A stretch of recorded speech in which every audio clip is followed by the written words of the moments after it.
Here is the complete story, 3,000 words, no headings, no section labels, clean and continuous.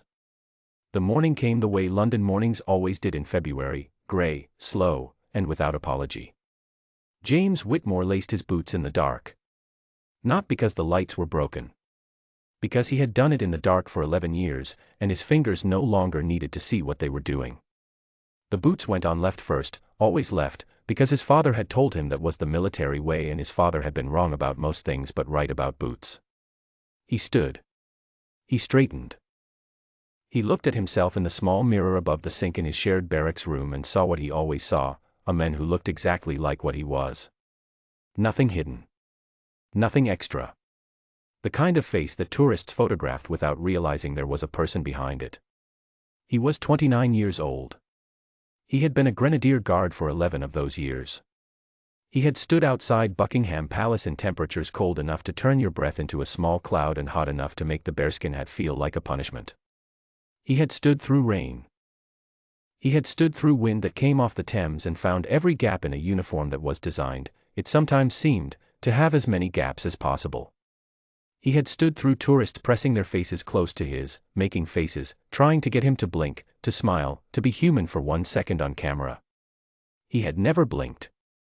He had never smiled. He had never been, in those moments, anything other than the Post.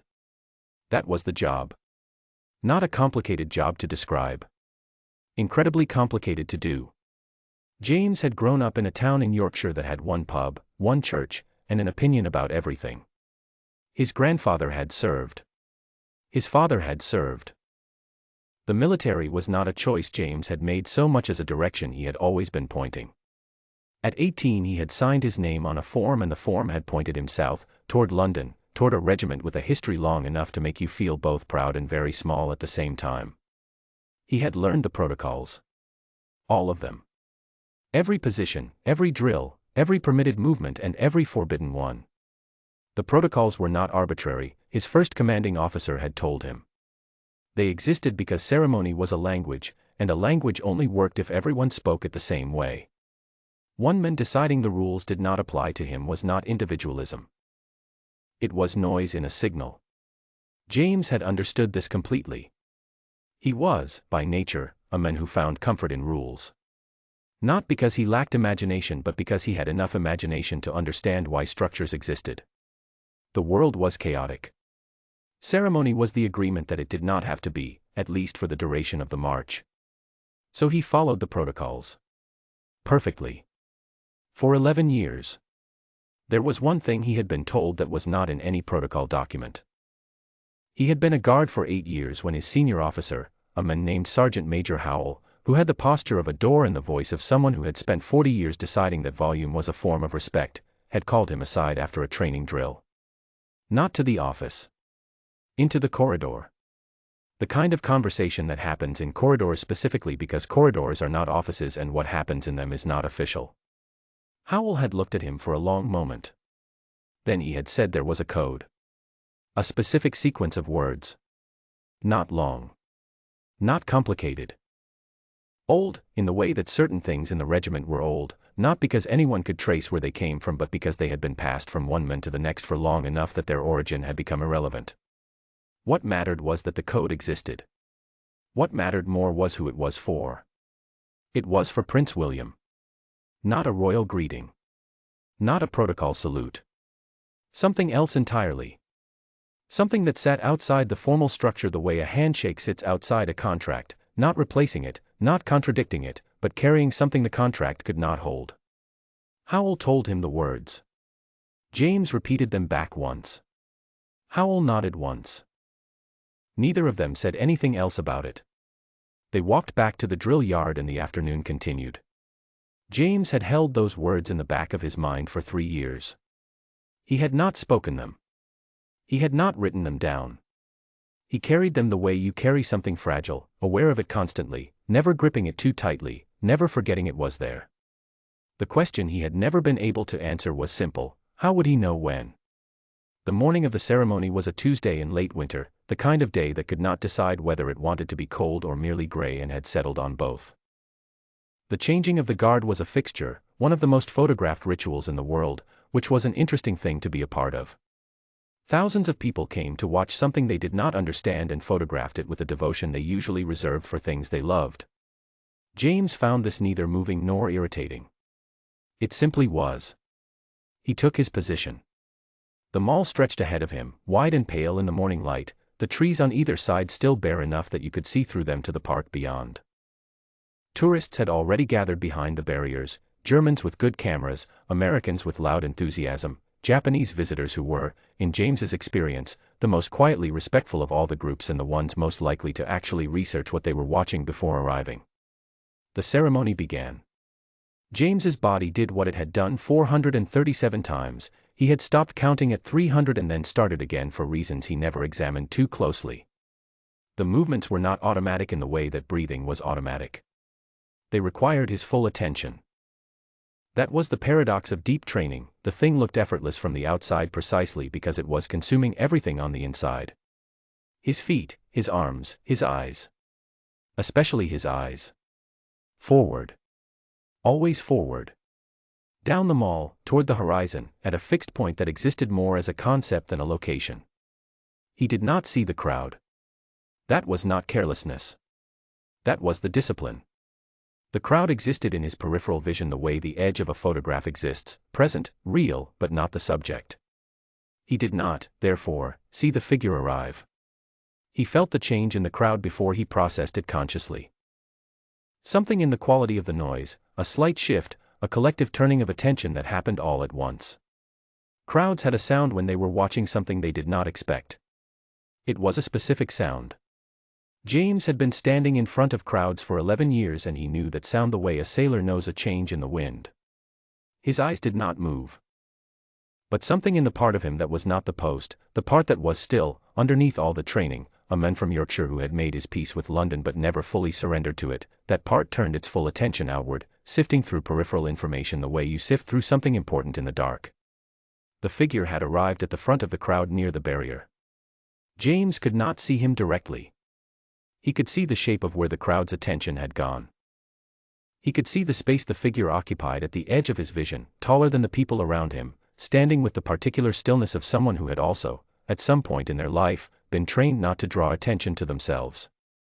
The stillness of someone who was failing, in this specific location, because there were some faces in the world that could not be anonymous no matter how civilian the coat. James knew who it was. He did not know how he knew. Or rather, he knew exactly how he knew and did not examine it further. Some knowledge was not earned, it was simply present. The way you know your own name. Prince William stood at the barrier in a dark coat, no attendants visible, watching the ceremony with an expression that James, in his peripheral understanding of it, read as something between private and tired. Not sad. Not troubled. The face of a man who had come to watch something familiar because familiar things, on certain mornings, were what you needed. He was alone in the way that very public people learn to be alone, carrying a version of privacy inside them that the world cannot touch even when it is looking directly at them. The ceremony moved through its paces. James moved with it. The column turned. The positions shifted. The choreography of it brought James's path within a specific distance of the barrier, close enough that the gap between a guard and the crowd was no longer the full width of ceremony but something narrower. Something almost conversational in its geography, though conversation was precisely what did not happen here. The prince was 3 feet away now. James's eyes were forward. His breathing was even. His face was exactly what it had been trained to be, present, composed, and entirely unreadable. And then Prince William passed into the specific stretch of the barrier that was directly beside James's path, moving at the slow pace of someone watching, and the distance between them closed to 6 feet, then 5, and James felt the 3 years of carrying those words rise up in his chest the way something rises when it has been waiting long enough. He spoke. Not loudly. Not quietly. At a volume that existed only in the space between one man's mouth and one man's ear. The words, the specific sequence of words that Sergeant Major Howell had given him in a corridor 3 years ago, that had never been written down, that had no entry in any protocol document, that belonged to a tradition old enough that nobody alive could say where it started, came out clean and even, in James's Yorkshire vowels, which he had never managed to flatten despite 11 years of Southern living. He said them once. Then his eyes went back to the middle distance and his face went back to what it was and his body continued the movement it had already been making as if nothing had interrupted it, because in the physical record of that morning, nothing had. There was a pause. Half a second. No more. Prince William did not turn his head. He did not stop walking. What he did was smaller than either of those things and larger than both of them together. His shoulders, which had been carrying something James could not name, some weight that was not visible but was legible, the way weight always is when you know how to look, shifted. Just slightly. The way a man's shoulders shift when something has eased. When something that had been tense has been, by some small intervention, reminded that it does not have to be. He moved on. James moved on. The ceremony continued exactly as planned, with all the precision and all the pageantry and all the thousands of cameras recording a perfectly executed Tuesday morning at Buckingham Palace. The tourists photographed everything. They photographed James's bearskin hat and his red coat and his rifle and the perfect mechanical quality of his movement. Not one of them photographed the pause. Not one of them heard the words.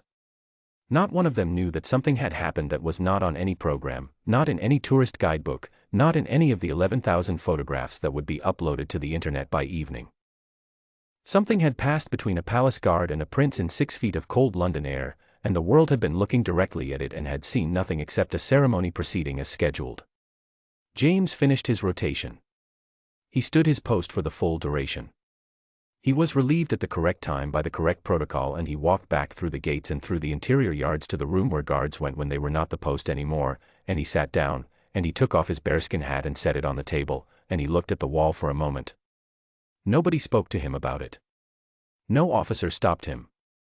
No report appeared.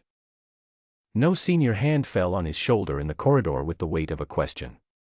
The incident, if it could be called that, if something so quiet could be given a word with that much noise in it, existed in the same register as the code itself. Unrecorded. Undeniable.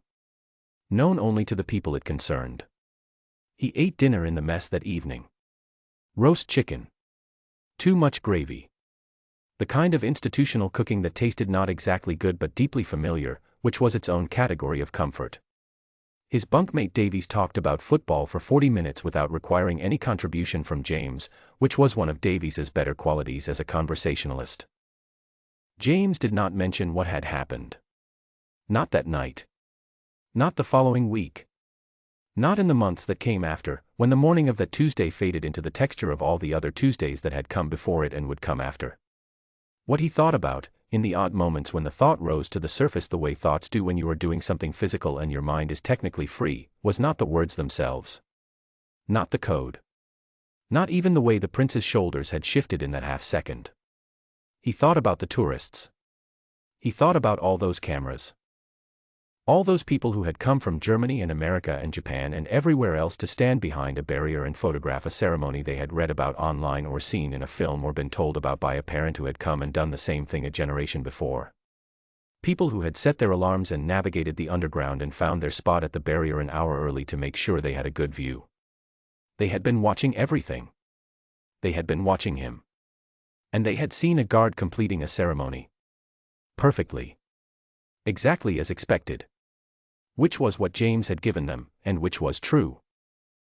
What they had not seen, what could not be photographed, could not be uploaded, could not be sent to someone back home with a caption, was the conversation that had happened inside the perfection. The thing that ceremony, for all its precision, could not contain. The human thing. The old thing. The private thing that moved between people regardless of their uniforms or their titles or the 1,000 cameras pointed at the space between them. The code has never been made public. The regiment has never confirmed it exists. Prince William has never spoken about what he heard on a Tuesday morning in late winter on the Mall, or why his shoulders did what they did in the half-second after. What has been confirmed, by people who were there, by people who watched the footage later, by people who have spent time studying the kind of attention that crowds pay to public events, is the pause. The small, precise, unmistakable pause of a man who has just heard something that was intended only for him. Everything else is the 6 feet of London air between a guard's mouth and a prince's ear. Which is precisely where it belongs. James Whitmore retired from the Grenadier Guards at 41. He moved back to Yorkshire. He helps coach a junior football team on Saturday mornings and he makes what his neighbors describe as a genuinely excellent pie. He does not talk about his service in detail. When people at the pub find out he was a palace guard and ask him if anything interesting ever happened, he tells them that he stood outside in the cold for a very long time. Which is true. Which is not the whole truth. But some things are not stories to be told. Some things are kept folded carefully, set in the back of the drawer, left there not because they are forgotten but because they belong to a moment that was exactly as large as it needed to be and would only get smaller in the telling. He still laces his boots left first. Old habits. His father had been wrong about most things. But he had been right about the boots.